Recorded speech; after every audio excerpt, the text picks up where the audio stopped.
Hello all welcome back to DST tales Telugu. నెలల పిల్లల నుంచి పెద్దవాళ్ళ వరకు ఇంటిల్లిపాది తినగలిగేలాగా మంచి నాన్ వెజ్ రెసిపీ అండి.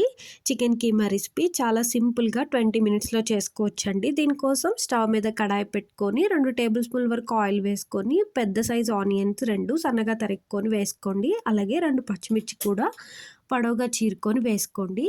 ఆ తర్వాత 1.5 టేబుల్ స్పూన్ అల్లం వెల్లుల్లి పేస్టు, కొద్దిగా పసుపు, రుచికి సరిపడినంత ఉప్పు వేసుకొని ఇవన్నీ కూడా బాగా కలుపుకొని ఉల్లిపాయ ముక్కలు మగ్గే వరకు కూడా మూత పెట్టేసి సిమ్లో పెట్టుకోండి. ఇప్పుడు చికెన్ కీమాని కడుక్కోవాలండి. ఇక్కడ నేను చికెన్ కీమాకు బదులుగా మిన్స్ తీసుకున్నానండి. ఇది కూడా చికెన్ కీమానే, కాకపోతే మిషన్ చేత వల్ల ఇది అట్లా సన్నగా కనిపిస్తుందండి. సో మాకైతే ఇక్కడ ఇదే దొరుకుతుంది.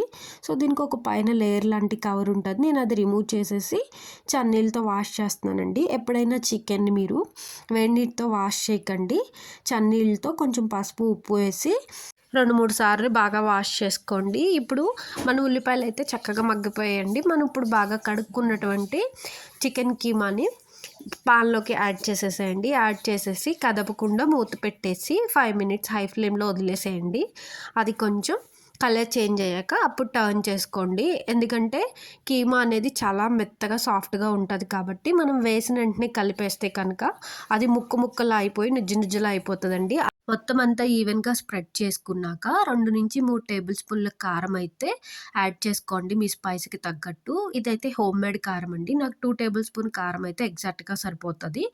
కారం యాడ్ చేశాక ఇంకొక 2 నిమిషాలు ఫ్రై అవనివ్వండి. ఆ తర్వాత వాటర్ అయితే అడ్జస్ట్ చేసి వేసుకోండి. ఎందుకంటే చికెన్లో మాకు ఇక్కడ లేతగా ఉండడం వల్ల ఎక్కువ బాగా వాటర్ ఊరుతాయండి. సో అందుకని నేను 1 కప్పు వరకు వాటర్ యాడ్ చేశాను.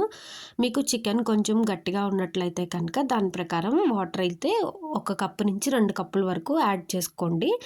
అంతా కర్రీ ఆల్మోస్ట్ కుక్ అయిపోయాక మన మెయిన్ ఇంగ్రీడియంట్ వచ్చి చికెన్ మసాలా అండి. నేనైతే ఎవరెస్ట్ చికెన్ మసాలా యూస్ చేస్తున్నానండి. ఇక్కడ నేను 1.5 టేబుల్ స్పూన్ వరకు చికెన్ మసాలా యాడ్ చేస్తున్నానండి. చికెన్ మసాలా కూడా యాడ్ చేశాక ఒకసారి బాగా కలుపుకోండి అన్నీ కలిసేటట్టు.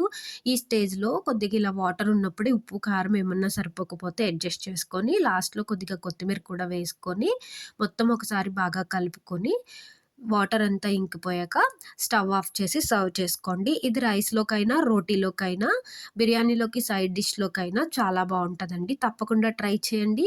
మరిన్ని మంచి రెసిపీస్ కోసం డిఎస్ డీటెయిల్స్ తెలుగుని సబ్స్క్రైబ్ చేసుకోండి. ఈ వీడియో నచ్చినట్లయితే లైక్ అండ్ షేర్ చేయండి. Please subscribe. Thanks for watching.